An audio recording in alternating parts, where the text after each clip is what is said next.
مختصر ہوتے ہوئے بھی زندگی بڑھ جائے گی۔ ماں کی آنکھیں چوم لیجئے روشنی بڑھ جائے گی۔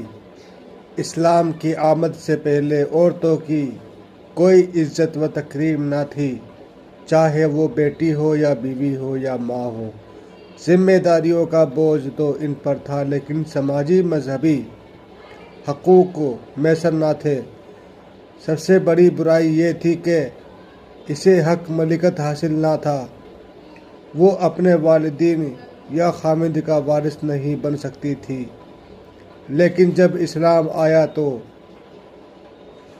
حضور صلی اللہ علیہ وسلم نے اللہ تعالیٰ کا فرمان سنایا، عورتوں کے لیے بھی اس مال مرتبہ سے حصہ ہے جو ان کے والدین یا قریبی رشتہ دار چھوڑ جائیں۔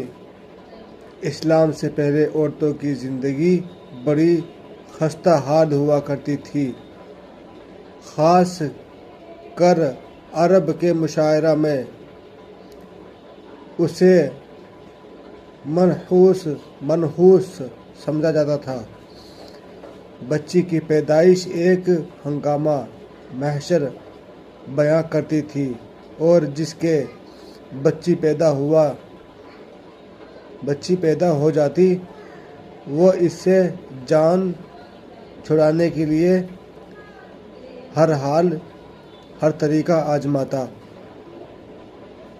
یعنی کہ جس کے گھر بچی پیدا ہوا کرتی تھی وہ جان چھڑانے کے لیے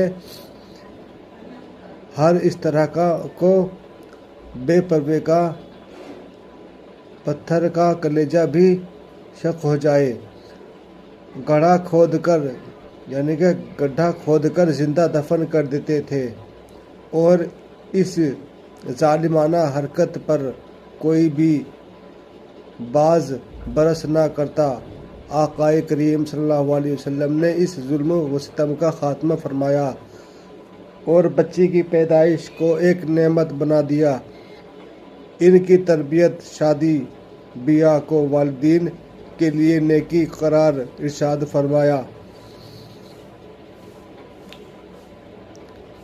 فرماتے ہیں جس کے یہاں 2 یا 3 بچیاں پیدا ہوں اور انہیں پال پوس کر جوان کرے پھر شادی کرے تو اللہ تعالیٰ اس کے عمل کے صدقے اس کی بخشش فرما دے گا۔ ماشاء اللہ۔ دوستو، ویڈیو پسند آئے تو